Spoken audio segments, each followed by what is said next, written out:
Assalamualaikum warahmatullahi wabarakatuh. Kembali lagi dengan kelompok kami, kelas Hidayat dan Junaidi Kristiono Hari. Kali ini kita akan menjelaskan tentang sistem penamaan. Pentingnya masalah penamaan. Penamaan berperan penting dalam banyak hal mengenai sistem komputer. Nama merupakan identitas yang dapat membedakan suatu entitas dengan entitas lainnya. Nama juga dapat menunjukkan lokasi suatu entitas. Masalah yang perlu diperhatikan dalam hal penamaan adalah bagaimana sebuah nama dapat menunjuk ke entitas yang diwakilinya. Contoh, sebuah NIM atau nomor induk mahasiswa atau nama dapat menunjuk ke mahasiswa yang diwakili NIM atau nama tersebut. Untuk mewujudkan hal tersebut, dibuatlah suatu sistem penamaan. Pada sistem tersebar, implementasi sistem penamaan tidak terpusat pada sebuah komputer, namun lebih sering tersebar pada beberapa mesin dan cara pendistribusiannya, mempengaruhi efisiensi dan skalabilitas dari sistem penamaan tersebut. Nama, identifier, dan alamat. Sebuah nama dalam sistem tersebar adalah sebuah deretan karakter yang digunakan untuk mewakili sebuah entitas. Entitas sendiri dapat berubah secara praktis, dapat berarti ataupun apapun, baik yang bersifat fisik seperti komputer, printer, media penyimpanan atau modem, maupun yang bersifat abstrak atau logik seperti berkas, file, user, proses, mailbox, dan sebagainya. Untuk memanfaatkan entitas-entitas dalam sistem tersebar, pengguna atau manusia ataupun mesin perlu mengakses entitas-entitas tersebut melalui sesuatu yang disebut access point, address, atau alamat. Sebuah entitas dapat memiliki beberapa alamat seperti halnya seseorang dapat memiliki beberapa nomor telepon genggam. Contoh lainnya adalah ketika seseorang berpindah tempat seperti kota atau negara, maka nomor teleponnya sering harus diubah sesuai dengan sistem di kota atau kode area atau kode negara tersebut. Jenis nama lain yang mendapat perlakuan khusus selain alamat adalah identifier dengan sifat-sifat sebagai berikut. 1. Mewakili paling banyak satu entitas. 2. Setiap entitas diwakili oleh paling banyak satu identifier. 3. Sebuah identifier selalu mewakili entitas yang sama, tidak berubah menurut waktu dan kondisi. Satu lagi jenis nama penting adalah nama dengan sifat user-friendly, yang mudah dibaca dan diingat oleh manusia.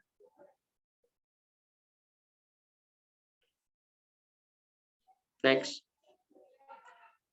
Solusi yang lebih sering digunakan adalah dengan menyimpan informasi pasangan nama dan alamat tersebut pada beberapa sistem terpisah yang bersifat rekursif.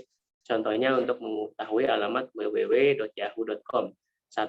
Pengguna perlu menghubungi sebuah sistem. 2. Kemudian menghubungi sistem tersebut atau DNS domain.com yang akan memberikan alamat dari sistem yang memiliki tabel informasi mengenai alamat dari nama-nama berakhiran yahoo.com. Untuk kemudian mengulangi lagi menghubungi sistem atau DNS domain yahoo.com yang memiliki tabel berisi pasangan nama yahoo.com dengan alamatnya. Cara memasangkan alamat dengan nama atau identifier ini dikenal dengan naming system. Cara memasangkan alamat dengan nama atau identifier dan menemukan alamat pasangan dari nama atau identifier dan sebaliknya ini dikenal dengan naming system. Ada 3 naming system, yaitu flat naming, structured naming, dan attribute based naming. Flat naming adalah sistem penamaan yang tidak memiliki struktur tertentu.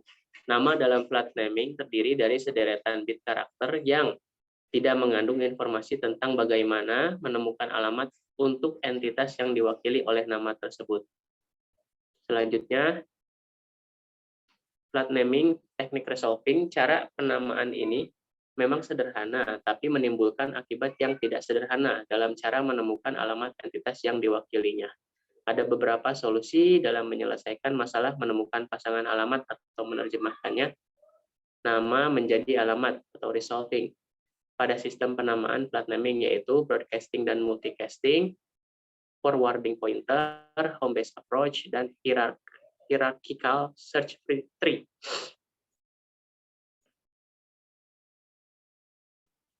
Teknik resolving, broadcasting, dan multicasting. Cara ini cukup sederhana, yaitu mengirimkan sebuah pesan berisi permintaan pasangan identifier dari sebuah alamat kepada seluruh atau sebagian anggota jaringan dan hanya entitas yang memiliki alamat tersebut yang akan menjawab dengan identifikasinya adalah ARP atau Address Resolution Protocol yang digunakan untuk mengetahui alamat hardware atau MAC address berdasarkan sebuah alamat IP. Cara lainnya adalah dengan melakukan multicasting, yaitu pertama, mengirimkan pesan hanya ke beberapa entitas dalam jaringan. Dua, ketika laptop pegawai terkoneksi ke jaringan khusus pegawai laptop tersebut akan mendapatkan alamat IP milik staf berdasarkan alamat hardware-nya. Tiga, ketika pegawai lain mencoba menghubungi laptop tersebut, maka pesan dikirimkan hanya ke komputer yang tergabung dalam jaringan pegawai.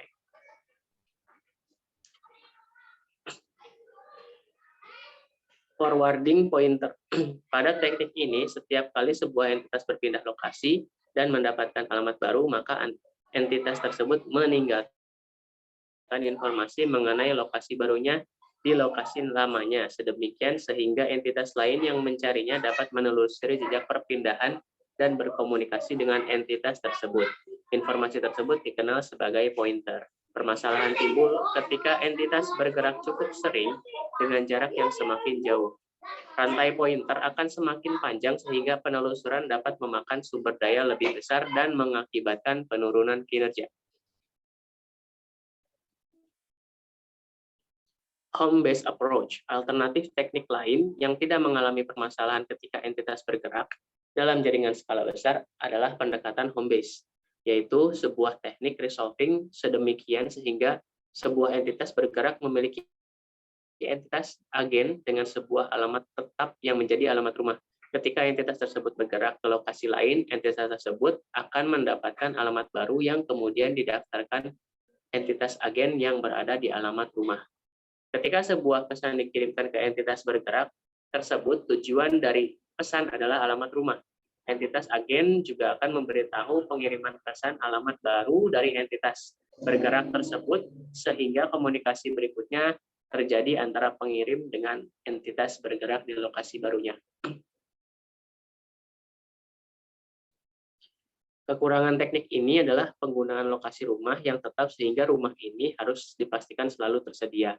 Jika entitas bergerak hendak pindah untuk jangka waktu lama ataupun menetap di lokasi lain, maka ada baiknya lokasi rumah juga ikut berpindah.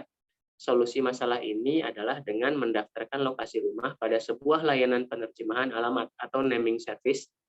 Jika lokasi rumah dapat berpindah sehingga lokasi rumah dapat ditemukan oleh entitas yang memerlukan melalui naming service tersebut.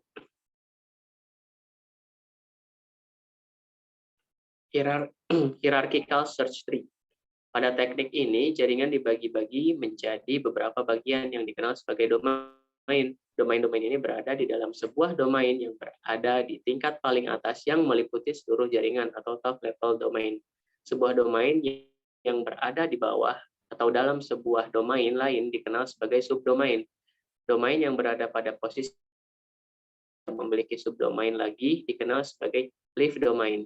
Setiap domain D memiliki simpul direktori dir D yang menyimpan informasi lokasi setiap entitas dalam domain tersebut. Akibatnya terbentuklah sebuah pohon direktori dengan simpul paling atas disebut simpul direktori akar atau root directory node yang mengetahui semua entitas.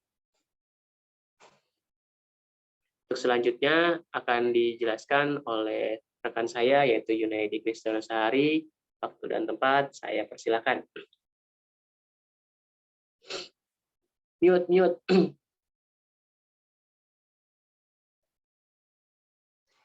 Oke, terima kasih. Untuk selanjutnya saya akan menjelaskan mengenai structured naming. Flat name baik ya untuk menamai mesin, tetapi biasanya tidak cukup nyaman untuk digunakan oleh manusia. Sebagai alternatifnya, sistem penamaan biasanya mendukung penggunaan nama yang terstruktur yang dibentuk dari beberapa nama yang sederhana dan mudah dikenali manusia. Penamaan pada sistem file dan host pada internet mengikuti kaidah ini. Lalu selanjutnya adalah masih di dalam structured naming, yaitu namespace. Nama-nama biasanya diatur menjadi sesuatu yang dikenal sebagai ruang nama atau namespace. Namespace untuk nama yang terstruktur dapat direferensiasikan merepresentasikan dalam bentuk graf atau sebuah diagram yang terdiri dari simpul atau node dan sisi atau edge yang menghubungkan dua simpul yang memiliki label nama atau label nama dan arah. Ada dua macam simpul pada graf yang merepresentasikan namespace, yaitu pertama simpul daun yang merepresentasikan entitas yang memiliki nama dan tidak menjadi induk dari simpul lainnya. Yang kedua, simpul directory yang memiliki ujung-ujung yang bernama dan menunjuk pada dari simpul daun lain. Simpul directory menyimpan sebuah tabel yang disebut dengan directory table yang berisi pasangan nama sisi atau edge yang mengarah keluar menuju pada sebuah simpul anak dan identifier dari simpul anak tersebut. Simpul yang menjadi induk dan tidak memiliki induk disebut dengan simpul root atau akar. Sebuah graf penamaan dapat memiliki beberapa root, namun demi kesederhanaan biasanya sebuah graf penamaan hanya memiliki satu root. Contoh mudahnya adalah jalur ke sebuah file pada banyak sistem berkas atau file sistem ditulis sebagai urutan label dari sisi atau melambangkan direktori dan jangan tertukar dengan istilah simple directory yang mengarah pada file tersebut seperti yang tertera pada layar. Lalu selanjutnya adalah name resolution. Name resolution merupakan istilah untuk proses pencarian atau looking up sebuah nama ketika kita mendapatkan path dari nama tersebut. Proses name resolution ini akan menghasilkan identifier dari sebuah simpul yang dilalui pada proses tersebut. Nah, di dalam name resolution terdapat mekanisme penutupan atau closure, yaitu proses name resolution hanya dapat terjadi apabila pencari mengetahui bagaimana dan di mana untuk memulai proses. Lalu yang kedua adalah closure mechanism terkadang tidak tampak atau implisit dan juga sudah menjadi bagian dari sebuah sistem dan dapat berbeda-beda pada setiap sistem. Lalu yang ketiga adalah jika sebuah file bernama home, stin, atau mbox ingin ditemukan, maka sistem operasi harus sudah dapat mengakses node root untuk memulai pencarian. Lalu selanjutnya adalah linking and mounting. Terkadang suatu entitas memiliki beberapa nama atau dikenal sebagai alias. Pada sebuah graf penamaan, terdapat dua cara untuk mengimplementasikan konsep alias, yaitu pertama dengan mengizinkan adanya lebih dari satu absolute path untuk menuju suatu simpul, atau pada dunia file system Unix, ini dikenal sebagai hard link.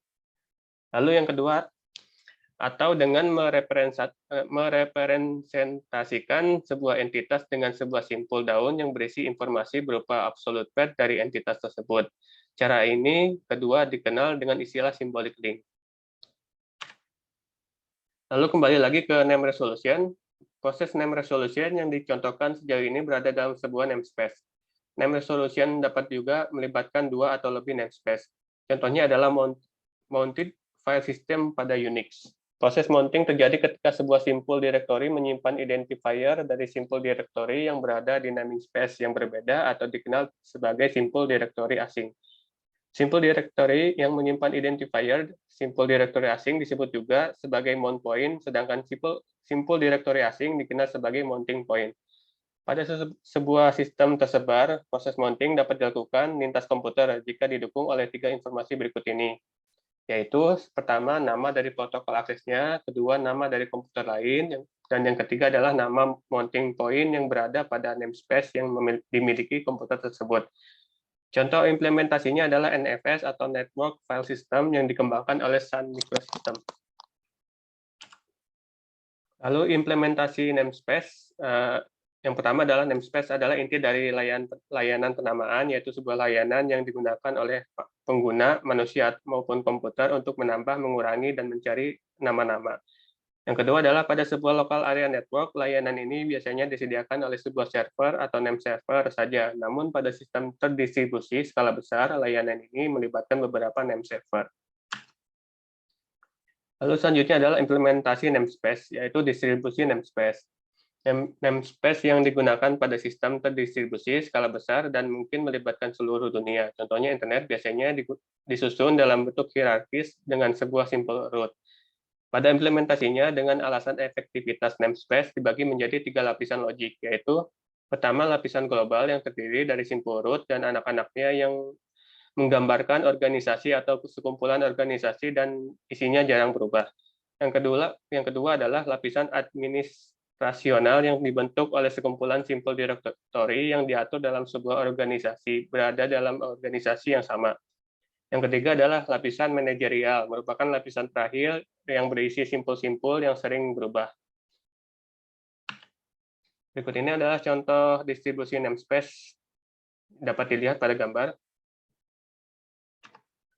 Lalu yang kedua adalah implementasi name resolution. Distribusi namespace pada beberapa server berimplikasi pada cara melakukan name resolution atau name lookup. Untuk memperjelas ukuran, digunakan contoh absolute path, name route, dan name berikut, yaitu ID, AC, poltex, FTP, pub, index.html. Teknik name resolution pertama adalah iteratif name resolution, di mana entitas yang ingin melakukan name resolution pada sebuah nama menyerahkan absolute path name tersebut kepada name resolver lokal. Name resolver lokal kemudian menghubungi server root yang hanya dapat melakukan resolution hingga label ID saja. Server root akan mengembalikan alamat name server menjadi simple ID kepada name resolver lokal yang kemudian akan menghubungi name server simple ID untuk mendapatkan alamat name server simple AC dengan mengirimkan ID.2 AC poltex FTP pub index.html. Proses resolving akan terus berulang hingga pada name server tersebut simple poltex yang akan mengembalikan alamat server FTP. Pada gilirannya, server FTP akan melakukan resolving terhadap sisa path name, yaitu pub dan index.html, dan mentransfer file yang diminta. Berikut ini adalah contoh iteratif name resolution. Lalu selanjutnya adalah atribut based naming. Penamaan secara datar atau flat dan terstruktur atau structured secara umum memberikan sebuah cara untuk mereferensi suatu entitas yang unik dan tidak bergantung pada lokasi atau location independent. Penamaan terstruktur juga didesain untuk memberikan kemudahan bagi manusia untuk mengingat dan menggunakannya. Seiring bertambahnya informasi yang didapat, diakses dari sebuah entitas, maka diperlukan sebuah cara agar pengguna dapat mencari dan mengakses suatu entitas dengan memberikan keterangan mengenai entitas tersebut. Salah satu cara yang paling populer adalah dengan menggunakan atribut based naming atau penamaan berbasiskan atribut.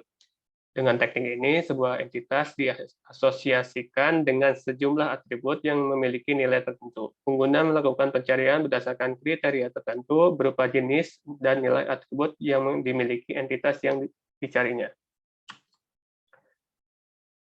Lalu selanjutnya, di directory service, sistem penamaan berdasarkan atribut lebih sering dikenal sebagai directory service, sedangkan sistem penamaan terstruktur lebih dikenal dengan naming system. Pada directory service, entitas memiliki beberapa atribut yang dapat digunakan sebagai kriteria pencarian. Contohnya, sebuah email dapat memiliki atribut pengirim, penerima, judul, tanggal, dan sebagainya yang dapat menjadi kriteria pencarian. Pemilihan atribut untuk email menjadi lebih rumit ketika fitur penyaringan ditambahkan di mana penyaring akan memilih email yang boleh masuk berdasarkan atribut yang berkenaan dengan konten, seperti tidak bervirus, bukan spam, dan lain sebagainya. Contoh di atas memperlihatkan bahwa pemilihan atribut untuk sebuah entitas bukanlah hal yang dapat dianggap enteng.